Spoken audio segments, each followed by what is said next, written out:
अभी हम सॉल्व करेंगे क्लास 10 का प्रश्नावली 1.2 का दूसरा सवाल। इसमें कहता है कि पूर्णांकों के निम्नलिखित युग्मों के HCF और LCM ज्ञात कीजिए तथा इसकी जांच कीजिए कि दो संख्याओं का गुणनफल बराबर HCF गुना LCM है। यहाँ सवाल कह रहा है एक सबसे पहले HCF और LCM ज्ञात करना है, फिर दो संख्याओं का गुणनफल मान लिया जाए 26 गुना 91 को गुना करेंगे, फिर उसका LCM HCF को निकालेंगे, फिर गुना करेंगे। तो HCF और LCM को गुना करेंगे, उसके बराबर 26 और 91 है या नहीं, इसको जांच करना। तो हम हल करेंगे। हल अब सबसे पहले पहला सवाल को करेंगे हम। तो 26 को सम संख्या है तो सबसे छोटी सम संख्या 2 से भाग देंगे। 2 एकम 2, 2 तिया 6, फिर 13 एकम के 13, फिर है 91, 91 7 से जाएगा, 7 एकम के 7, 2 7 तिया 21, फिर 13 एकम के 13। तो यहाँ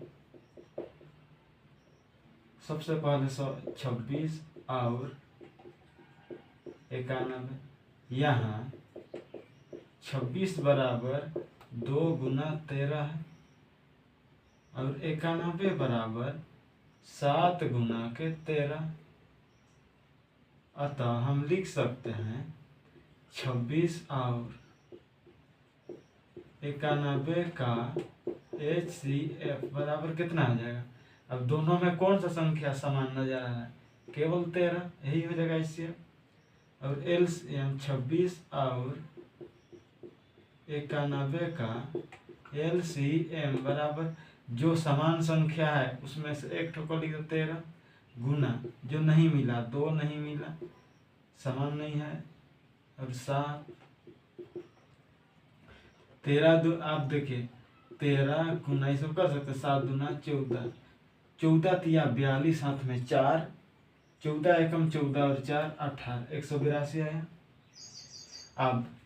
अब देखिए फिर सवाल कह रहा है कि दो संख्याओं का गुणनफल बराबर HCF गुना LCM। अब 26 गुना 91 बराबर कितना हो जाएगा। तो यहाँ पर 26 गुना के 91, 1 6 के 6, 1 दूना 2, 9 6 54, 5 9 दूना 18 और 5 कितना,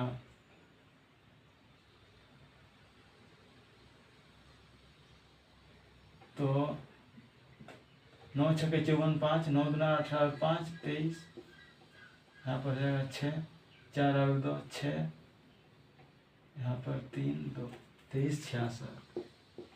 अब फिर कह रहा है HCF गुना LCM तथा HCF गुना LCM बराबर HCF कितना है 13 और LCM कितना है, यहाँ देखिए 182। अब 13 गुना 182 करेंगे तो 13 दूना के 26 हो जाएगा। यहाँ पर कर दो इसे 182 गुना के 13, 13 दूना के 26, 2 13 8 104 और 2 106, हाथ में 10, 13 एकम 13 और 10 23 हो जाएगा बराबर 23 66। चूंकि 26 गुना 91 बराबर HCF गुना LCM बराबर 23 66 है, अतः दो संख्याओं